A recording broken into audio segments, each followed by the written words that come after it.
찾아올 때도 더 이상 버틸 수 없을 때도 계속 마음으로 지내시 나 인도하여 주소서 유복이 찾아올 때도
주님, 우리의 연약함을 아시오니 우리의 발걸음 인도하여 주소서. 매 순간마다 주님을 향한 시선을 놓치지 않고 주님께서 우리를 오라 하시는 그곳을 따라가기 원하고, 그것이 좁은 길이고 십자가의 길이라 할지라도 주님께서 우리를 부르신다면 주님 기쁨으로 따르겠사오니 그 강한 손으로 붙들어 주시고 우리를 강권적으로 이끌어 주시옵소서. 우리 한 목소리로 주여 부르짖고 기도합니다. 주여! 살아계신 하나님, 우리와 함께 하시며 부활은 십자가와 더불어 기독교 신앙의 핵심입니다. 기독교의 성일 곧 주일도 우리가 부활을 기점으로 해서 사실은 모이고 있는 것입니다. 부활은 기독교 신앙의 정점이라고 말씀드릴 수가 있습니다. 부활은 우리가 믿는 모든 소망의 근원이고 근거입니다. 십자가를 지시고 부활이 없었더라면 영원한 삶도 없는 것이고 아무런 소망도 없는 것이죠. 만약에 부활이 없이 십자가만 있었다면 그 예수님의 희생은 그냥 구원자로서의 희생이 아니라 그냥 어떤 고귀한 삶을 살았던 하나의 발자취만을 남긴 격이 되어버렸을 것입니다. 그러나 예수님께서 죽음의 권세를 이기시고 부활하셨기 때문에 그를 따르는 모든 백성에게 부활의 소망이 함께 깃들게 된 것입니다. 오늘 본문에 보면 바울은 이어서 부활에 관한 몇 가지 질문의 답을 이어가고 있습니다. 제가 세 가지 질문에 대한 대답을 드릴 텐데 여러분들 잘 숙지하면서 따라와 보시기 바랍니다. 첫째, 죽은 자들이 어떻게 살아날 수 있단 말인가? 이것이 고린도 교회 안에 존재했던 그런 질문이었습니다. 35절에 보십시오. 누가 묻기를 죽은 자들이 어떻게 다시 살아나며? 라고 그렇게 그 질문에 대한 답을 바울이 제시를 하기 시작합니다. 네, 바울이 대답하면서 대뜸 하는 소리가 어리석은 자여, 이렇게 시작을 합니다. 어리석은 자여. 전능한 하나님을 믿는다고 하면서 신앙의 주제를 논하면서 그 신앙의 주제를 인간의 영역으로 끌어들이는 것은 매우 어리석은 것이죠. 물론 하나님의 전능성을 빙자해서 사이비 이론을 펼치는 자들을 우리는 조심해야 합니다. 별의별 사건들이 다 있죠. 자기 가족이 죽었는데 이 죽은 가족이 부활할 것이라 그러면서 시체를 묻어주지도 않고 그냥 방치하는 그런 변태적이고 그런 잘못된 신앙들도 있지만 우리가 하나님의 말씀 안에서 진정으로 마지막 날에 그리스도 안에서 죽은 자들이 살아나는 부활이 있다라는 것을 우리는 믿고 있는 것입니다. 그냥 인간의 뜻대로 하나님이 전능하시니까 하나님은 그냥 아무거나 할 수 있어. 그런 신앙이 이제 지금 요즘 유행하는 그런 은사주의적인 신앙인 것이고, 우리가 믿는 것은 하나님은 우리의 어떤 욕망이나 욕구대로 어떤 기적을 행하시는 분이 아니라 성경의 약속대로 능히 이루실 능력자임을 기억해야 한다라는 말입니다. 하나님은 철저하게 자신의 약속 안에서 자신의 능력을 행하십니다. 왜냐하면 그분이 그냥 세상 사람들이 모호하게 부르는 어떤 신 중에 하나임을 나타내는 것이 아니라 분명히 우리가 믿는 우리의 영적인 아버지이심을 분명하게 나타내시기 위해서 성경에 기록한 대로 하나님께서는 능력을 행하십니다. 그리고 성경에 약속하신 것들을 능히 이룰 수 있는 능력자이신 것입니다. 하나님은 천지의 창조자이시고 흙에 숨결을 불어넣어서 사람을 지으셨습니다. 하나님은 생명의 근원이시기 때문에 우리의 죄를 제거하고 부활의 몸을 주시는 것이 가능한 것입니다. 그래서 신앙을 논할 때 항상 하나님의 하나님 되심을 인정하는 것이 얼마나 중요한지 모릅니다. 여러분, 하나님은 얼마나 전능하신지 우리의 작은 일상에서 일어나는 일들을 통해서 혹시 캐치하고 계십니까? 제가 어느 책을 과학으로 만난 하나님이라는 책이 있는데 그 책에 보니까 흥미로운 내용들이 참 많은데 그 중에 아주 알갱이 같은 거 하나만 여러분들에게 말씀드리면 여러분 모기의 능력이 굉장하더라고요. 모기가 무려 60km 밖에 있는 사람의 냄새를 알아채고 사람이 있는 곳을 찾아갈 수 있다고 합니다. 누가 그렇게 만들었을까요? 우연히 그렇게 만들어졌다라는 것은 그거야말로 허무맹랑한 그거야말로 신앙이죠. 신앙. 잘못된 신앙이죠. 허무맹랑한 신앙이죠. 여러분, 우리가 이 신체의 귀를 논할 때에 귀 속에 우리가 어떤 소리가 들려올 때 그것을 인지하게끔 울려주는 그 부품이 100만 개가 넘는다고 합니다. 이 귀 속에. 그래서 이 소리를 인식하게 하는 게 뭐 달팽이관이 있고 또 코르티 기관이라는 것이 있는데, 이 코르티 기관은 예를 들어서 소리의 그런 어떤 음색을, 여러 가지 음색을 구별해 줄 수 있는 기능을 하는데, 예를 들어서 피아노 건반은 88개라면 코르티 기관의 건반은 무려 2만 개가 넘는다고 합니다. 2만 개가 훨씬 넘는 소리들을 조합시키고 구별해내고 그럴 수 있는 기능이 바로 우리 귀 속에 들어있다라는 거예요. 이것이 우연히 생겨나고 우연의 작품이라는 것만큼 허무맹랑한 신앙이 어디 있겠습니까? 찰스 하찌라는 신학자가 그런 말을 했거든요. 하나님이 살아계심을 알고 싶으면 독수리의 눈을 봐라.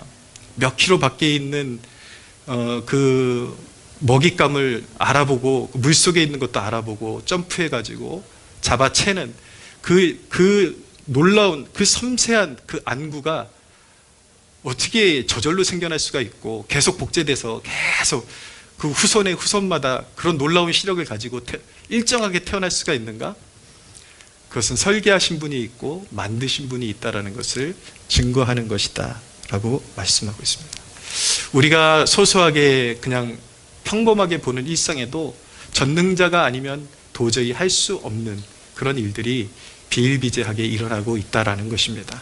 그렇게 천지 만물을 창조하시고 일정한 하나님의 그런 어떤 말씀으로, 성경에 보면 바다의 물을 명하셔서 여기까지만 넘치고 땅으로 올라오지 못하고 경계를 지으신 분이 하나님이시라고 말씀하고 있는데, 우리 하나님은 능치 못할 일이 없으시고 생명의 근원이 되시기 때문에 마지막 날에 죽은 자를 다시 살리실 수가 있는 것입니다. 할렐루야.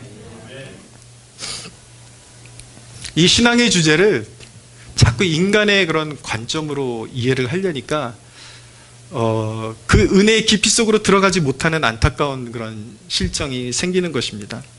우리가 예수 믿는 것을 거듭난다 그러는데 그것을 이제 다시 태어난다 그래서 중생이라 그러거든요. 근데 이 거듭난다라는 그 자체가 사실은 인간의 영역이 아닌 것입니다. 여러분, 우리가 거듭났다라는 자체가 이미 죽은 자가 살아나는 경험을 한 것입니다.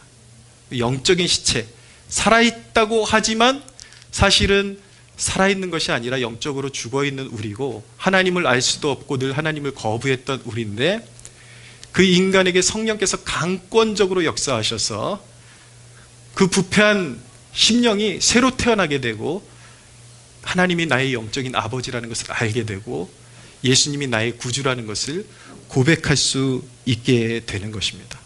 그것은 단순히 내 의지로 되는 것이 아니라 성령께서 우리의 마음에 믿을 수 있는 마음을 주시고 우리의 의지를 자극할 수 있는 이미 선행되는 그 은혜를 우리에게 베푸셨기 때문에 우리가 예수를 그리스도라고 고백할 수 있게 된 것입니다. 할렐루야. 근데 이 사실에 대해서 모르는 사람들이 하나님이 택한 백성들을 구원하신다면, 택한 백성들만 구원하신다면, 또 성경에 하나님은 모든 백성이 구원받기를 원하신다고 하는데 그것과 어떻게 그것이 하나가 됐냐. 그리고 하나님은 우리에게 의지를 주셨는데 하나님이 택한 백성들을 구원하신다면 우리의 의지는 그러면 있으나 마나한 것 아니냐, 이렇게 반박을 하는데 그 모든 것들이 사실은 하나님의 하나님 되심의 관점에서 보지 못하기 때문에 그런 일들이 벌어지는 것입니다. 물론 우리는 복음을 듣고 우리가 믿었습니다. 그러나 우리가 눈에 가시적으로 보이는 현상 뒤에 하나님의 선한 역사가 실제하고 있고 선행하고 있었다라는 사실을 우리가 알 필요가 있는 것이죠. 우리는 우리 의지로 다 할 수 있는 것 같습니다. 우리는 살아있죠. 우리는 의지로 무언가를 선택하고 다 할 수 있는 것 같지만 사실은 어리석은 인간은 그게 전부인 걸 알지만 사실은 우리가 살아있다라는 자체가 하나님께로부터 온 것입니다. 자꾸 의지하는데 인간은 알고 보면 굉장히 수동적인 존재입니다. 생명을 주시는 것은 인간 자신의 선택권에 달리는 것이 아니라 하나님께서 생명을 불어넣으신 것이고, 자기가 모든 것을 선택할 수 있을 것 같지만 하나님께서 거두시면 생명은 거두어지는 것입니다. 믿으십니까? 네, 물론 이 오묘한 섭리는 삼위일체에서 발견되듯이 하나님은 한 분인 동시에 세 분이시고 세 분인 동시에 한 분으로 함축될 수 있는 분인데, 이것은 인간의 언어로 풀어낼 수가 없는 거예요. 하나님만이 아실 수 있고 하나님만 풀어내실 수 있는 영역을 인간의 영역으로 가져와서 설명을 하려니까 그것이 풀어지지를 않는 것이죠. 그러나 여러분, 우리의 영혼을 죽은 자 가운데서 살리신 성령의 능력이 마지막 날 우리의 몸도 부활케 하실 것을 믿으시기를 바랍니다. 두 번째 질문은, 그럼 부활의 형체는 어떤 것인가? 라는 질문입니다. 37절에서 38절을 보시기 바랍니다. 또 내가 뿌리는 것은 장래의 형체를 뿌리는 것이 아니요 다만 밀이나 다른 것의 알맹이 뿐이로되 하나님이 그 뜻대로 그에게 형체를 주시되 각 종자에게 그 형체를 주시느니라 라고 말씀합니다. 우리가 어떤 씨를 뿌리면, 사람이 씨를 뿌리면 비로소 그 씨가 온전한 형상이 아니죠. 그 씨가 땅에 심겨져서 묻어지면은 거기서 싹이 나오고 식물의 다른 형상이 나타나서 시간이 흐르고 나면 그 알갱이의 형상이 온전히 나타나게 되는 것입니다. 믿는 자가 죽으면 이후에 하늘의 영광이 담긴 몸을 주시는 것입니다. 한 가지 중요한 개념이 있는데, 그러면 나중에 그런 기적적인 능력으로 죽은 자가 살아나는, 우리에게 부활의 몸을 주신다고 했는데, 그러면 지금 이 순간 우리가 입고 있는, 이 땅에서 입고 있는 이 몸은 버려지는 것인가? 라는 질문을 우리가 해봐야 합니다. 이거 매우 중요한 질문입니다. 이 대답을 우리는 예수 그리스도에게서 얻을 수가 있습니다. 예수님은 이 땅에 사람의 몸을 입고 오셨는데 이 땅에서 취하신 몸을 결코 버리지 아니하셨습니다. 예수님은 그가 입으신 몸 그대로 죽으시고 부활하셨습니다. 그런데 예수님께서 부활하셨을 때에 일시적으로 예수님의 제자들은 예수님의 모습을 잘 알아볼 수가 없었습니다. 왜냐하면 그 몸 그대로 부활하셨지만 이제는 부활하시면서 하늘의 영광을 입으셨기 때문에 사뭇 달라 보였기 때문인 것입니다. 그래서 엠마오로 가는 제자들도 예수님과 대화를 나누면서 한참 걸어갔지만 한동안은 예수님이신 줄 알아보지를 못했습니다. 그분의 모습이 사뭇 달랐기 때문인 것입니다. 부활의 몸이라는 것은 이 땅에 입고 있던 몸의 연속선상에 있는 것이고 그곳에 하늘의 영광을 덧입혀 주시는 것입니다. 이 말은 부활의 몸은 연속성과 불연속성이 공존한다라는 뜻을 가지고 있는 것입니다.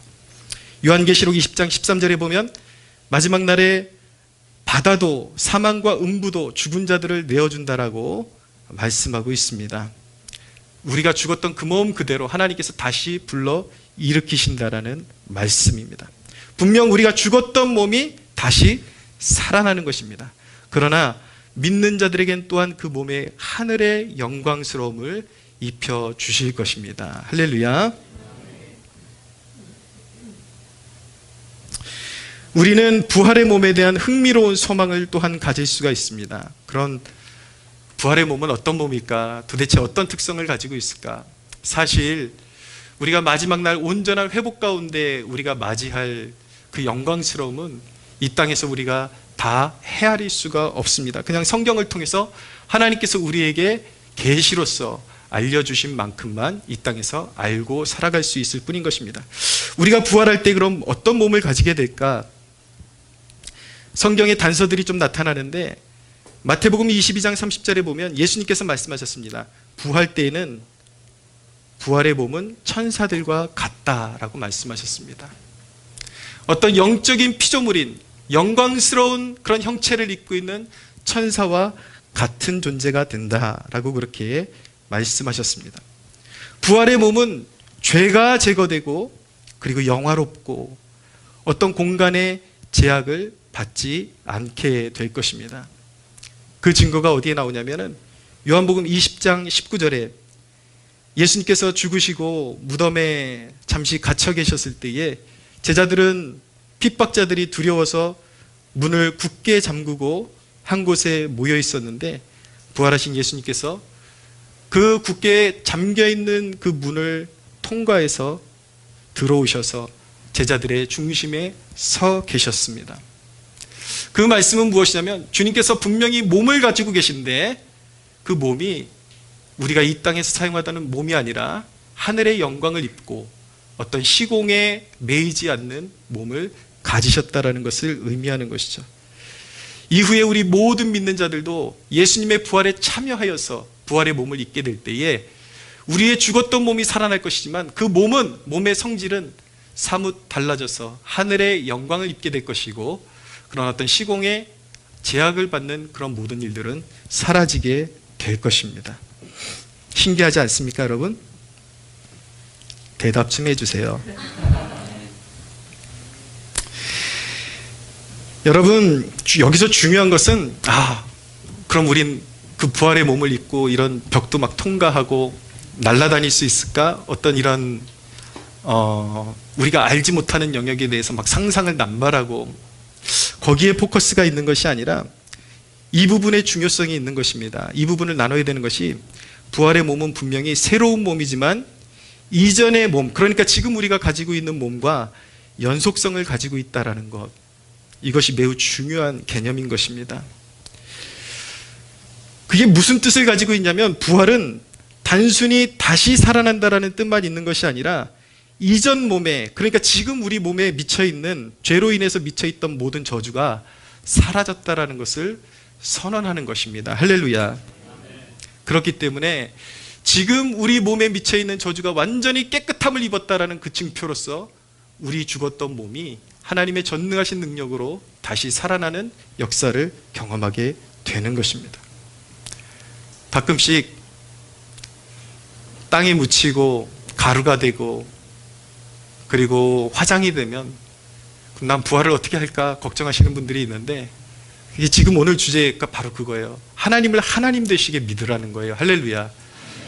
꼭 화장 안 시켜도 어차피 다 썩습니다. 찾아보기 힘들어요. 이렇게 처리하나 저렇게 처리하나 다 똑같은 거예요. 흩어지고 없고 벌레에게 먹히고 그러지만 그렇게 되겠지만 우리 하나님의 전능하신 그 능력으로 빛이 있으라 말씀하신 그 하나님의 그 권능 있는 말씀으로 말씀하실 때 죽은 자들이 깨어나고 모이게 되는 역사가 일어나게 될 것입니다.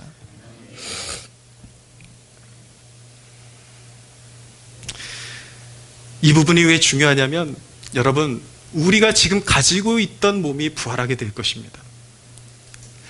성경이 말씀하는 바 우리 몸의 가치는 무엇인가? 그냥 쓰다가 사라질 몸이 아니라 영원히 회복될 몸이고, 그리고 예수 그리스도를 믿는 순간 성경이 말씀하는 바 우리의 몸은 하나님의 성전이다. 예수를 믿는 사람은 이 땅에 살아가는 동안 이 몸이 그냥 언젠가 폐기될 몸으로 사용되고 있는 것이 아니라 하나님의 영이 임하시는 거룩한 성전으로서 우리 몸이 존재하고 있는 것입니다. 믿으십니까? 우리 몸이 그렇게 성전이기 때문에 우리 몸 또한 아름답게 사용해야 할 줄로 믿습니다. 고린도전서가 말씀하는 것처럼 너희 몸으로도 하나님께 영광을 올려드리라. 할렐루야. 이전에 예수님 몰랐을 때는 방탕하고 몸으로 온전히 죄 짓는데 혈안이 돼서 살았다면 이제는 이전과 달라야 하는 것입니다.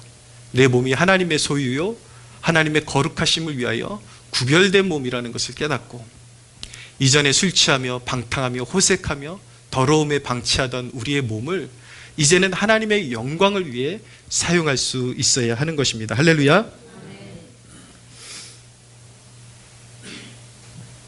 저는 부활을 믿습니다. 그렇기 때문에 저는 사실 이 땅에서 건강을 지키는 것 매우 중요하죠. 제가 말하는 의도를 잘 헤아려 주셨으면 좋겠습니다. 건강을 평소에 지키는 것은 매우 중요하지만 한편으로 저는 지나치게 건강에 안절부절 못하는 걸 원치 않습니다. 예를 들어서 의사가 당신 이제 뭐 관절이 이제 3년밖에 못 씁니다. 그 말을 듣는 순간 이미 자기 스스로에게 나는 관절을 못 쓰는 사람이다라고 선언을 해버리고 지금부터 아예 관절을 쓰지 않고 그냥 안진뱅이처럼 그렇게 살아가는 그런 경우들이 있습니다. 의사가 당신 이제 몇 개월짜리야, 몇 개월짜리 그럼 그 말에 이 아직 죽지도 않았는데 죽은 사람처럼 그렇게 살아가는 경우들이 있습니다. 저에게 제가 다리 수술을 여러 번 했기 때문에 걱정해 주시는 분들이 제가 무릎 꿇고 기도하는 습관이 있기 때문에 그렇게 자꾸 무릎 꿇고 기도하면 관절이 더 빨리 닳고 류마티스가 더 빨리 온다라고 그렇게 자꾸 무릎 꿇지 말라고 조언을 해주시는 경우들이 있어요. 근데 여러분, 저는 꿇을 수 있는 그 여분이 남아있는 동안 계속해서 저는 무릎을 꿇을 것입니다. 왜 아직도 내 무릎이 성한데 아직 못 쓰게 된 그날이 오지도 않았는데 지금부터 겁먹고 안 쓰고 부지런히 어차피 내 몸은 언젠가 한번 썩어질 것이고 썩어져도 완전히 영화로운 몸으로 새롭게 받을 것인데 뭐가 두려워서 몇 개월 후에 몇 달 후에 안진뱅이가 될까봐 지금부터 막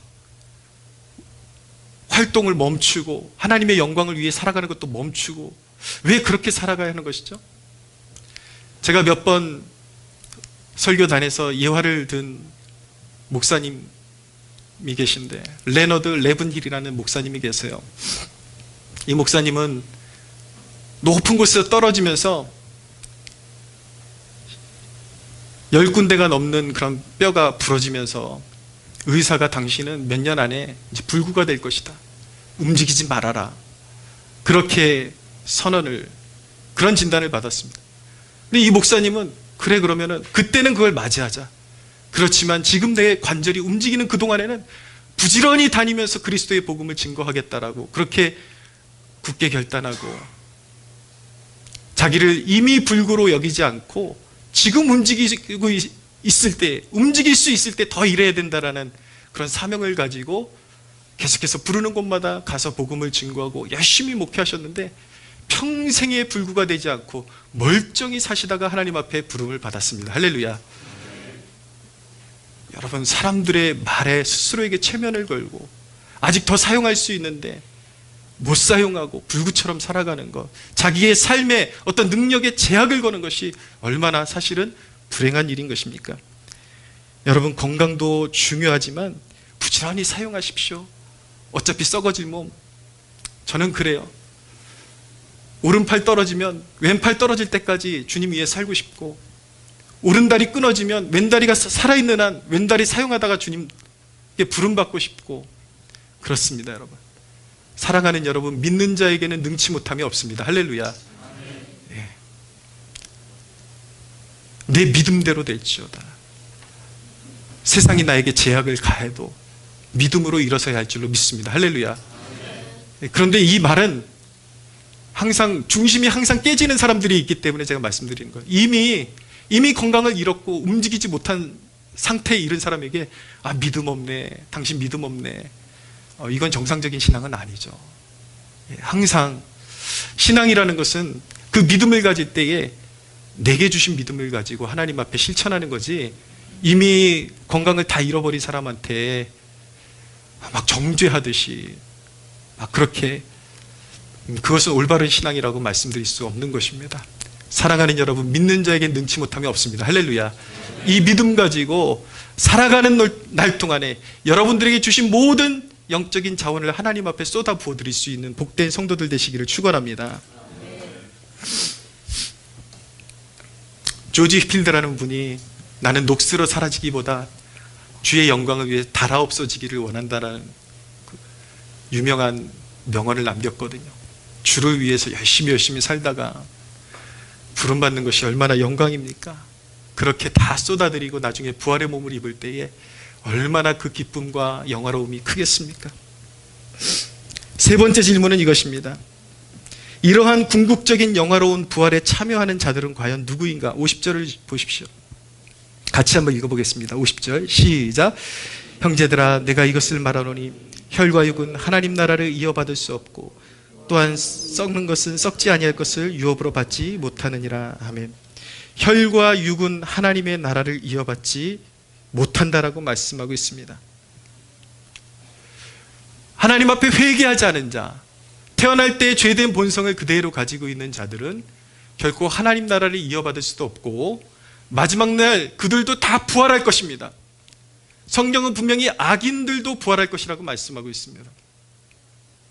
성경이 말씀하는 악인은 세상에서 극악무도한 짓을 저지르는 그 악인들을 포함하지만 하나님을 믿지 않고 그리스도의 십자가와 부활을 믿지 않는 자들을 악인이라고 말하는 것입니다.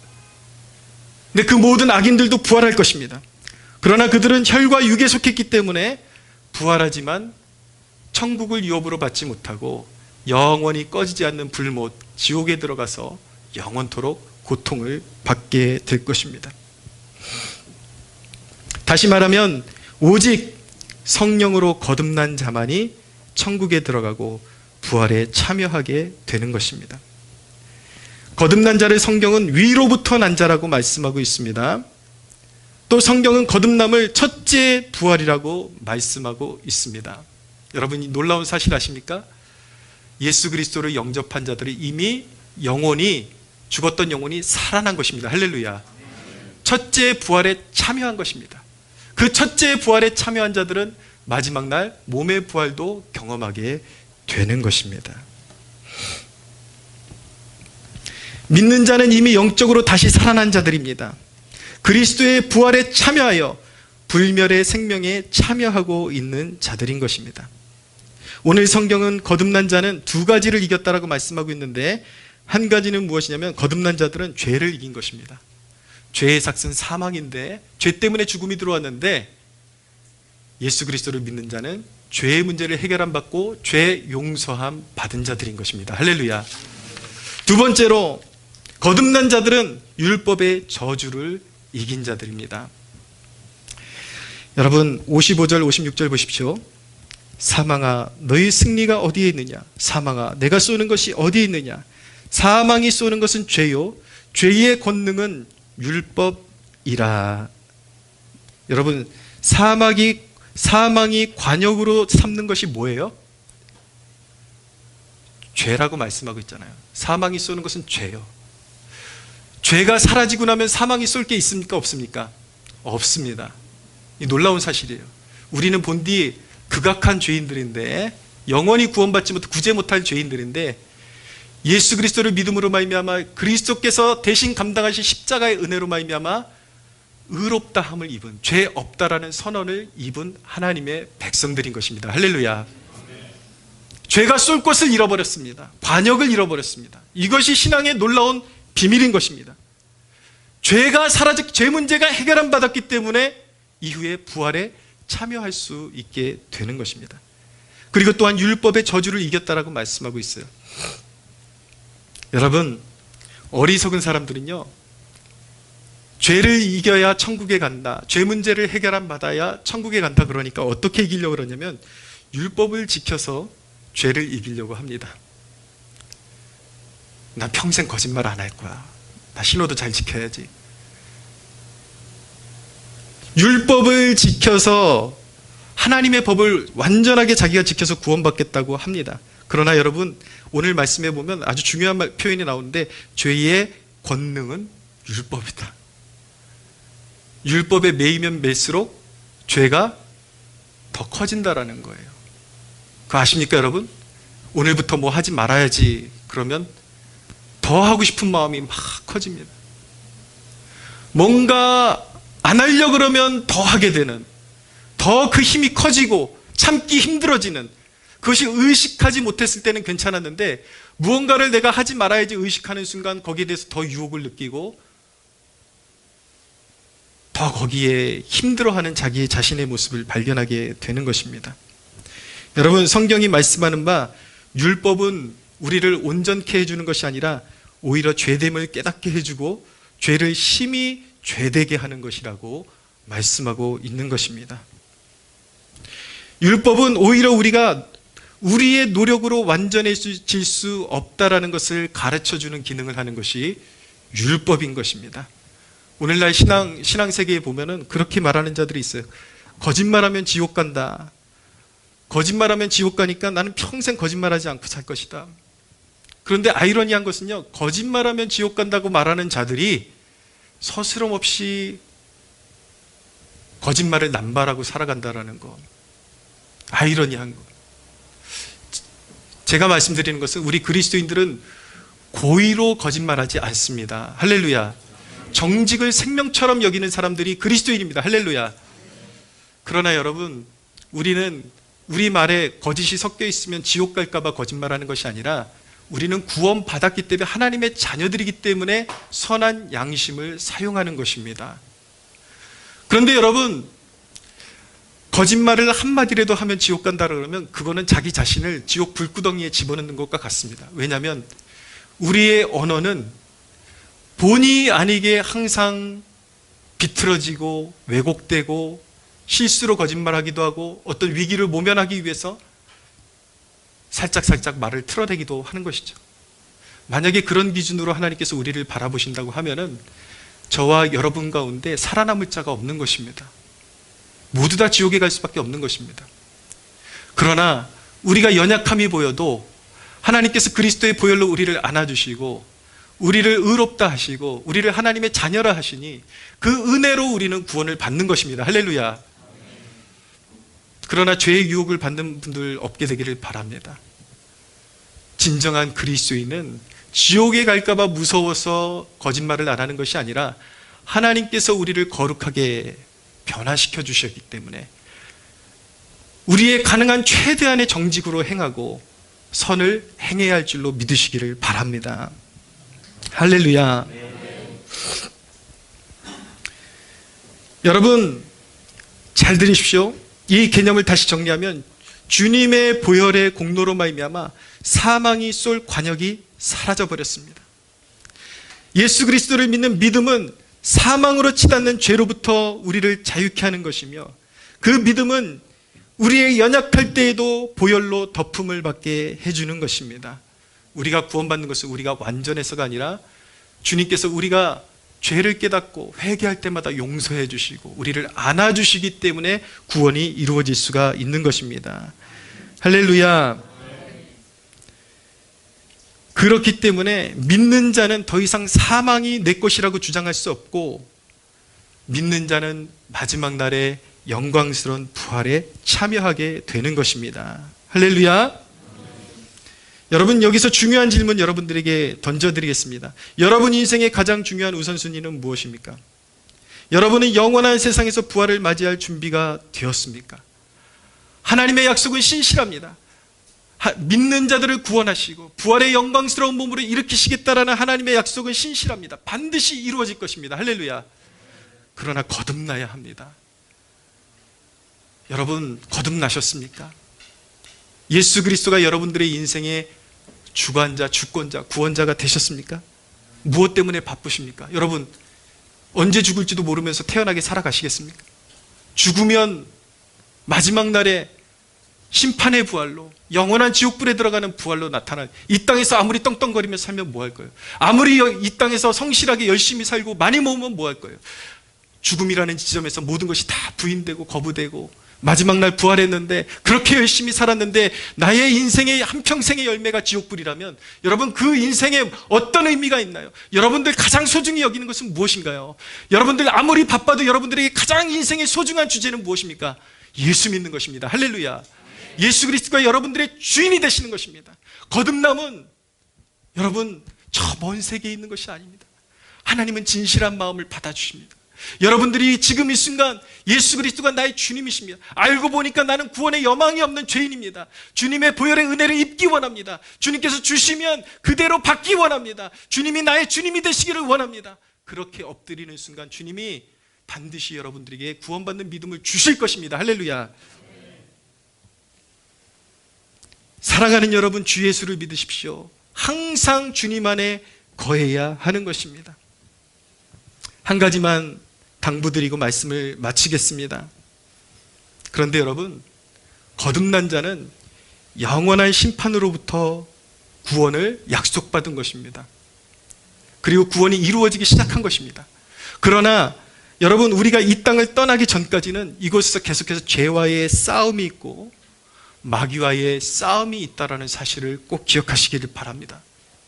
이것을 등한시 여기면 우리의 구원의 삶이 늘 마귀의 참소에 무너지고 넘어지고 그리고 죄의 유혹에 빠질 수밖에 없는 거예요.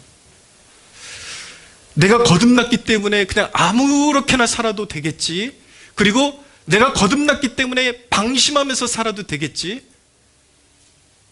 마귀는 간교하기 때문에 우리가 구원받았다 할지라도 구원이 완성되기 전까지는 험난한 영적인 싸움을 우리에게 계속 걸어온다라는 것을 기억해야 하는 것입니다. 사랑하는 여러분, 드리고 싶은 말씀은 그런 법칙이 있어요. 법칙처럼 이상한 법칙이 있습니다. 이상하게 세상에서는 굉장히 담대하고 제법 어떤 그냥 서로 농담도 막 서로 심한 농담도 주고받고 그래도 스크래치 하나 안 났던 사람들이 이상하게 예수님만 믿고 신앙인이 되면 아주 작은 말 한마디에도 스크래치가 나고 별것 아닌 거에 몰입하고 그래서 사단의 참소에 넘어지고 그런 일들이 계속해서 생깁니다. 이상하게 이 신앙이 깊어질수록 마음의 근육이 사라지면서 너무 여리여리해지는 그런 현상들이 있어요. 그래서 예를 들면 이런 거죠. 오늘 예를 들면 찬양팀 같이 찬양하다가 너 음 하나 틀렸다 그러면 음이 틀렸다라는 건데 그 음이 틀렸다라는 건데 많은 그리스도인들이 그렇게 반응해요. 나에게 모욕을 주다니. 나에게 상처를 주었어. 점점 이상한 증상들이 생겨요. 예를 들면 오늘 저 뒤에 컵이 지금 손님들 우리 성도들 와서 예배 드려야 되는데 아직 준비가 안 됐네요. 그럼 컵 좀 갖다 놓으라는 얘기인데 컵이 나한테 그런 모욕적인 얘기를. 사람들이 너무 유약해지고 작은 거에 기스나고 상처받고 그냥 컵이 없다라는 얘기예요. 더 이상 나갈 것도 없는, 그냥 음계 하나 틀렸다고 그냥 바로 잡자고 그 얘기를 하는데 이상하게 밖에서 옛날에 예수 믿기 전에는 야 이 새끼야 그러면서 뭐 그냥 막 심한 욕하고 막 그래도 서로 스크래치 하나 안 나고 농담 주고받던 사람들이 이상하게 교회만 들어오면 아주 작은 이야기에 그냥 상처받고 무너지고, 여기 숟가락 하나 떨어졌다 그러면 숟가락 나 담당인데 나를 모욕하는 거야? 나한테 상처 주는 거야?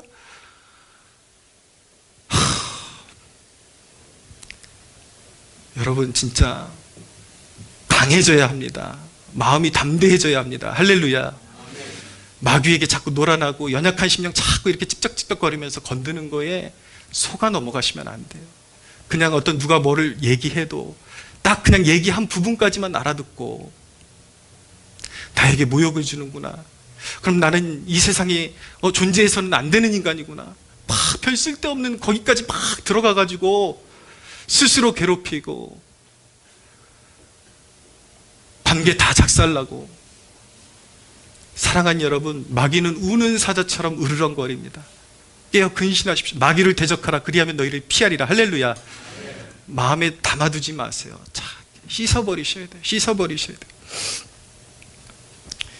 여러분, 구원은 영원한 심판으로부터 여러분들을 구원한 것이지 마음대로 죄 지을 권리를 부여한 것이 아닙니다.